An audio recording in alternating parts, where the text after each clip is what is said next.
दोस्तों बड़ी अपडेट निकल कर आ चुकी है। बिहार पुलिस में जो है कांस्टेबल के 19,000 से ज़्यादा पदों पे बम्पर भर्ती जो है निकल कर आ चुकी है। इसका जो है ऑनलाइन का डेट भी आ चुका है और यहाँ पे ऑफिशियल नोटिफिकेशन भी आप देखेंगे तो यहाँ पे जारी कर दिया गया है।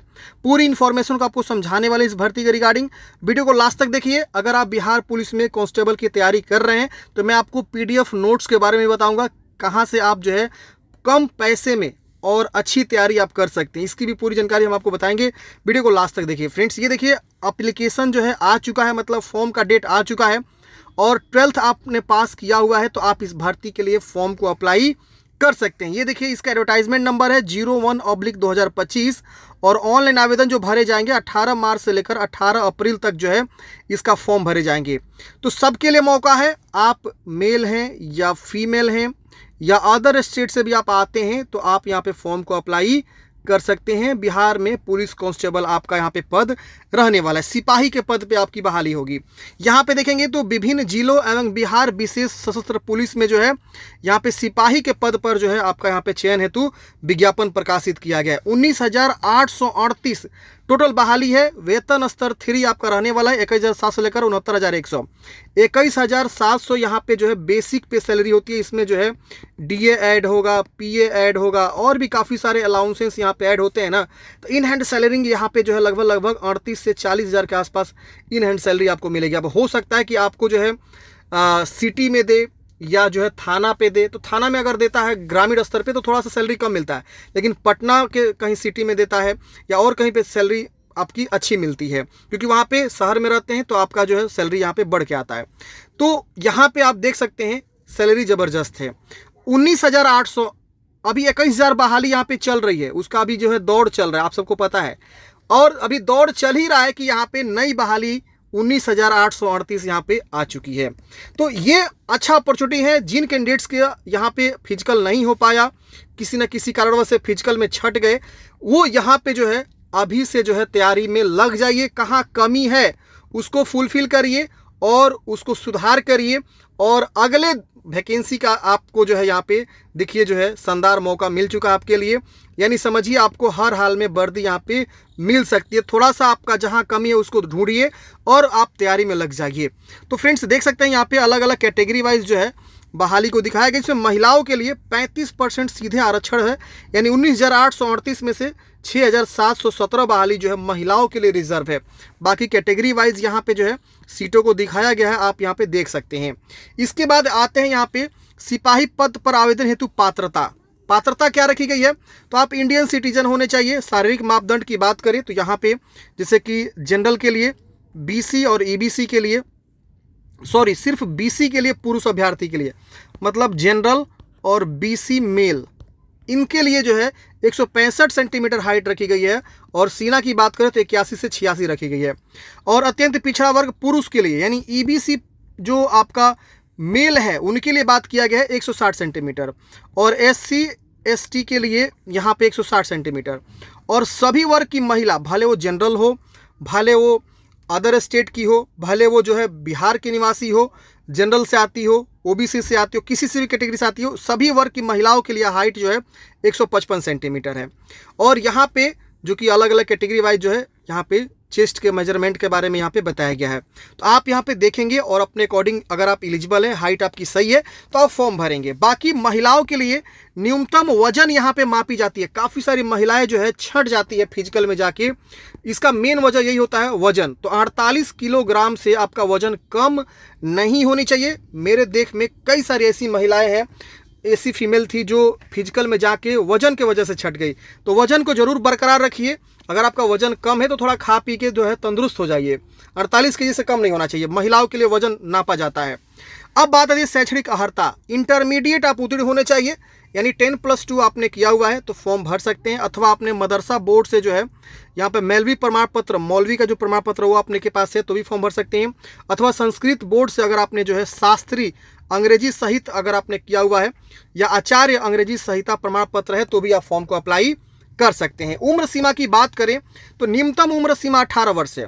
अब यहाँ पे जो उम्र सीमा की गणना की जाएगी वो क्या रखी जाएगी, तो हम आगे डिस्कस करेंगे उम्र सीमा की गणना में क्या रखी जाएगी, और ये जो कट ऑफ डेट है फॉर्म भरने का वो क्या रहने वाला है, कब तक आपका क्वालिफिकेशन फुलफिल होना चाहिए, आगे हम डिस्कस करेंगे। फिलहाल हम समझते हैं उम्र सीमा, तो न्यूनतम 18 वर्ष जो कि जनरल कैटेगरी के लिए और मैक्सिमम 25 वर्ष, और वही पिछड़ा वर्ग यानी बीसी ईबीसी के पुरुष के अभ्यर्थी के लिए 18 से 27 वर्ष 2 वर्षों का शिथिलीकरण यानी छूट मिलता है, और बीसी और ईबीसी महिलाओं के लिए 18 से 28 वर्ष की उम्र सीमा है। मैं लिख देता हूँ बीसी ईबीसी फीमेल के लिए यहाँ पे उम्र सीमा जो है आपका क्या रखा गया है, वो रखा गया है 18 से 28। एससी एसटी पुरुष और महिला दोनों के लिए यहाँ पे 5 वर्षों का छूट मिलता है, तो 18 से 30 वर्ष यहाँ पे रखा गया है, यानी एससी एसटी यहाँ पे मेल और फीमेल दोनों के लिए उम्र सीमा 18 से 30 वर्ष रखी गई है। और यहाँ पे जो है गृह रक्षक जो है, मान लीजिए कोई होमगार्ड में ऑलरेडी काम कर रहा है, उनको 5 वर्षों की जो है उम्र सीमा में छूट दी जाती है, अलग अलग आरक्षण कोटि वाइज। मान लीजिए सपोज आप जनरल से आते हैं तो आपका उम्र यहाँ पे 25 वर्ष रखा गया, तो 5 साल छूट मिल जाएगा अगर आप होमगार्ड में आएंगे तो ये होता है। अब यहाँ पे बताया गया कि ये जो भी आरक्षण का लाभ होता है वो सिर्फ बिहार के निवासी को ही मिलता है, तो आपको स्थायी निवास प्रमाण पत्र बनवा के पहले से रखना होगा। और यहाँ पे जो है गृह रक्षक को, मान लीजिए बिहार के कोई गृह रक्षक यानी ऑलरेडी जो है होमगार्ड में काम कर रहा है, तो उनको 50% जो है यहाँ पे रिक्तियाँ भरी जाएंगी, वहाँ से 50% का रिजर्वेशन होता है। इसके अलावा महिलाओं के लिए जो है यहाँ पे बताया गया 35% सीटों पे आरक्षण रहता है। इसी तरह से स्वतंत्रता सेनानी के जो पोता पोती उनके लिए आरक्षण अलग से रहता है, तो ये आपको जो है रखा गया है। तो ये नोटिफिकेशन में ऑलरेडी मेंशन किया गया है। अब यहाँ पे चयन के लिए क्या क्या जो है प्रोसेस होता है, तो सबसे पहले लिखित परीक्षा होगा। लिखित परीक्षा जो है अगर आप पास करते हैं तो आपका फिजिकल होता है। लिखित परीक्षा का फाइनल मेरिट लिस्ट तैयार नहीं होता, मतलब आप लिखित परीक्षा सिर्फ क्वालिफाइंग इन नेचर होता है, आपको सिर्फ क्वालिफाई करना होता है फिजिकल के लिए, पीईटी के लिए। अभी हम डिस्कस करेंगे आगे पीईटी पीएसटी क्या होता है। तो आप अगर रिटन एग्जाम क्वालिफाई करते हैं तो आप आगे जो है पीईटी पीएसटी में जाते हैं। पीईटी पीएसटी के आधार पे, पीईटी पीएसटी जो है ना 100 मार्क्स का होता है। अगर आप पीईटी पीएसटी जो है क्वालिफाई करते हैं 100 मार्क्स पे इसमें मेधा सूची बनता है, और ये भी सिर्फ क्वालिफाइंग इन नेचर होता है, लेकिन आपको अच्छा परसेंटेज लाना होगा तभी जाके आपका चयन होगा।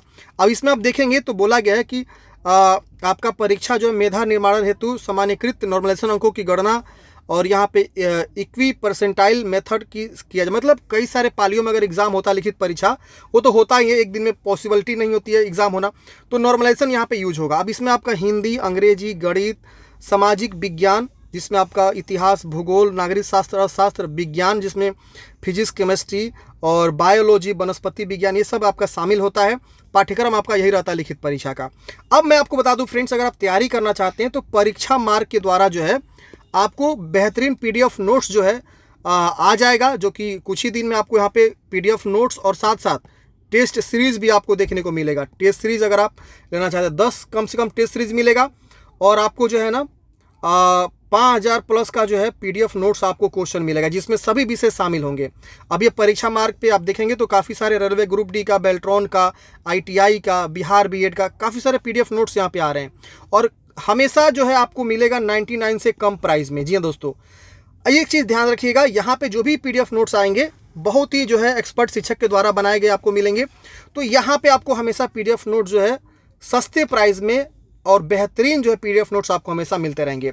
तो अपनी बेहतरीन तैयारी करिए। इस पीडीएफ नोट्स को भी आप बाई कर सकते हैं, टेस्ट सीरीज वगैरह बाई कर सकते हैं। बहुत जल्द मैं आपको अनाउंसमेंट कर दूंगा फॉर्म फिलअप के रिगार्डिंग, जब मैं वीडियो लेकर आऊँगा ना, क्योंकि 18 मार्च से फॉर्म स्टार्ट होगा, तो 18 मार्च को आपको जो है मैं एक वीडियो बना के बताऊंगा कैसे फॉर्म को भरना है, उस दिन मैं आपको अनाउंसमेंट कर दूंगा। अब इसमें बोला गया कि लिखित परीक्षा अंतिम मेधा सूची का आधार नहीं होगा, लिखित परीक्षा केवल शारीरिक दक्षता के लिए यहाँ पे होगी। अब पीईटी पीएसटी जो यहाँ पे होने वाला वो क्या होने वाला, तो यहाँ पे पीईटी पीएसटी के बारे में बताया गया है कि लिखित परीक्षा के आधार पर पात्र उम्मीदवारों को निर्धारित अनुपात में शारीरिक दक्षता के लिए बुलाया जाएगा। अब वैकेंसी का हो सकता है कि 6 गुना या हो सकता है कि 5 गुना कैंडिडेट्स को ये लोग क्या करेंगे, बुलाएंगे शारीरिक दक्षता के लिए। अब इसमें शारीरिक दक्षता जो है आपका बताया गया कि 100 अंकों के यहाँ पे कंडक्ट करा जाएगा। अब जिसमें से दौड़ ही सिर्फ 50 अंकों का होगा। अब यहाँ बोला गया कि 5 मिनट आपको अगर कम समय में अगर आप जो 1 मील यानी 1600 मीटर की रनिंग कर देते हैं तो आपको 50 अंक पूरा मिल जाएंगे। अधिकतम 6 अंक, मतलब अधिकतम 6 मिनट तक यहाँ पे बोला गया। 5 मिनट से लेकर 5 मिनट 20 सेकंड तक करेंगे तो 40 अंक, 5 मिनट 20 सेकंड से लेकर 5 मिनट 40 सेकंड करेंगे तो 30 अंक, और 5 मिनट 40 से लेकर 6 मिनट तक करते हैं तो 20 अंक मिलेगा। अब जो अच्छा यहाँ पे दौड़ेगा उसको अच्छा मार्क्स मिलेगा। इसी तरह से महिलाओं के लिए 1 किलोमीटर यानी 1000 मीटर की रनिंग करनी होती है, अधिकतम 5 मिनट समय मिलता है। अगर वो 4 मिनट में ही कर लेती हैं तो उसको 50 अंक मिल जाएगा।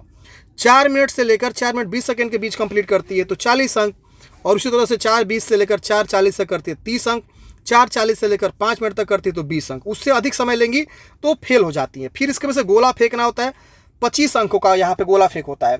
अब 25 अंकों का गोला फेंक में आप देखेंगे तो बोला गया कि अगर कोई 16 पाउंड का गोला 16 फीट फेंकना होता है। अगर सबसे ज़्यादा फेंकेंगे, जैसे मान लीजिए सपोज कोई 20 फीट फेंकता है तो 25 अंक, 19 से 20 फीट के बीच फेंकता है तो 21 अंक, और 18 से 19 के बीच फेंकता है 17 अंक, 17 से 18 फीट फेंकता है तो 13 अंक, 16 से 17 फीट फेंकता है तो 9 अंक का यहाँ पे उनको जो है क्या होता है, जो है गोला फेंकने पे मिल जाता है। इसी तरह से जो है पुरुषों के लिए अलग से, महिलाओं के लिए अलग से जो है गोला फेंकने के बारे में बताया गया। फिर उसके बाद से बताया गया ऊंची कूद 25 अंकों का होता है, और इसके बाद से आप देखेंगे तो महिलाओं के लिए अलग से बताया गया है। तो जो जितना ज़्यादा कूदेगा उसको ज़्यादा अंक मिलेगा। अब यहाँ पे आता है तृतीय चरण में दस्तावेज वेरिफिकेशन, आपका जो है डॉक्यूमेंट्स वेरिफिकेशन होता है, जिसमें बोला गया है कि अगर आप यहाँ पे फॉर्म भरते हैं तो आपका एक आईडी प्रूफ चेक होता है, फिर आपका जन्म प्रमाण पत्र के रिगार्डिंग मैट्रिक का सर्टिफिकेट, फिर इंटरमीडिएट का सर्टिफिकेट और उसका मार्कशीट, और फिर अगर आप जाति SC ST से आते हैं तो अपना जाति प्रमाण पत्र और निवास प्रमाण पत्र पहले से बनवा लेंगे। BC EBC से आएंगे तो अपना जो है एनसीएल सर्टिफिकेट बनवा लेंगे, जिसमें देखिए बोला गया है नॉन क्रिमिनल सर्टिफिकेट, और 1 वर्ष पूर्व से निर्गत क्रिमिनल रहित प्रमाण पत्र पर सामान्य प्रशासन विभाग इतना के द्वारा जो है अनुसार विधिक पत्र घोषणा संलग्न करना अनिवार्य होगा। तो लेटेस्ट वाला बनवाइएगा, मैं यही कहूँगा। और स्वतंत्र सेनानी के आश्रित हैं तो उसका सर्टिफिकेट लगेगा। EWS हैं तो आप अपना जो है EWS प्रमाण पत्र बनवा लीजिएगा। 23-24 के आधार पे भी बना सकते हैं, या लेटेस्ट 24-25 बन रहा है तो 24-25 भी आप बनवा सकते हैं, लेटेस्ट वाला ही। ट्रांसजेंडर है तो उसका सर्टिफिकेट, गृह रक्षक के अगर अभ्यर्थी हैं, रिजर्वेशन ले रहे हैं तो उसका जो है ID कार्ड और स्थायी निवास प्रमाण पत्र वगैरह भी आपको लगाना होगा। मेधा सूची यहाँ पे बोला गया कि लिखित परीक्षा मेधा सूची का आधार नहीं होगा। लिखित परीक्षा केवल शारीरिक दक्षता परीक्षा एवं दस्तावेज सत्यापन के लिए यहाँ पे सिर्फ क्वालिफाइंग नेचर होगा। तो लिखित परीक्षा आप लोग तैयारी करिए, उसके बाद से PT PST होगा। PT PST के आधार पे आपका फाइनल मेरिट तैयार होगा। बात करते हैं आवेदन शुल्क का, तो आवेदन शुल्क आपका जो 180 रुपये लगता है SC ST के लिए, और सभी राज्य के जो वर्ग की महिलाएं हैं, राज्य की सभी महिलाएं, उनको 180 रुपये आवेदन शुल्क, ट्रांसजेंडर को लिए भी 180 रुपये। बाकी अभ्यर्थी जैसे कि BC हो गए या EBC कैंडिडेट्स हो गए या आपका जनरल हो गए या EWS हो गए या अदर स्टेट भले की महिला हो या कोई भी हो, 675 रुपये का आवेदन शुल्क यहाँ पे लगता है। कट ऑफ देखिए, उम्र सीमा की कट ऑफ यहाँ पे 1 अगस्त 2025 निर्धारित किया गया है। यानी अगर आपका उम्र 18 से 25 बोला गया तो 1 अगस्त 2025 तक फुलफिल कर रहे हैं तो ही फॉर्म भर सकते हैं। शैक्षणिक अर्हता का भी कट ऑफ 18 अप्रैल रखा गया है, मतलब 18 अप्रैल से पहले अगर आप जो है इंटरमीडिएट क्वालिफाई कर चुके हैं तो ही आप फॉर्म भर सकते हैं। जाति प्रमाण पत्र लेटेस्ट वाला ही बोला गया, इससे पहले का होना चाहिए। क्रीमी लेयर भी आपका इससे पहले का होना चाहिए, मतलब लास्ट डेट जो है फॉर्म भरने का उससे पहले का होना चाहिए। EWS है तो उससे पहले का ही आपको लगेगा, या 23-24 वाला भी आपके पास है तो भी लग जाएगा। फॉर्म जो है 18 मार्च से लेकर 18 अप्रैल तक आपके भरे जाएंगे। बाकी मैंने सभी इंपॉर्टेंट पॉइंट को कवर कर लिया है। आवेदन जैसे स्टार्ट होगा मैं आपको प्रॉपर एक वीडियो बना के बता दूंगा कि कैसे आपको फॉर्म को भरना है। बाकी आप लोग तैयारी में लग जाइए। जो भी कैंडिडेट्स फिजिकल में छटे हुए हैं, जो 21,000 वाली बहाली आई थी, उनके लिए शानदार अपॉर्चुनिटी है, क्योंकि उनके पास जो है ऑलरेडी अनुभव है तो वो बेहतर कर सकते हैं। आपके लिए समझिए कि एक वरदान साबित हो सकता है ये बहाली, कहीं ना कहीं आपके जो है फेवर में ये बहाली आपकी हो रही है। जो लोग छटे हुए मैं उनकी बात कर रहा हूँ, बाकी जो लोग नए हैं वो लोग भी तैयारी में लग जाइए। अगर आपके अंदर निष्ठा और जज्बा है बिहार पुलिस में जॉब पाने का तो आप जो है मेहनत करिए, और आई होप आपको जो है वो मुकाम मिलेगा जो आपका सपना है।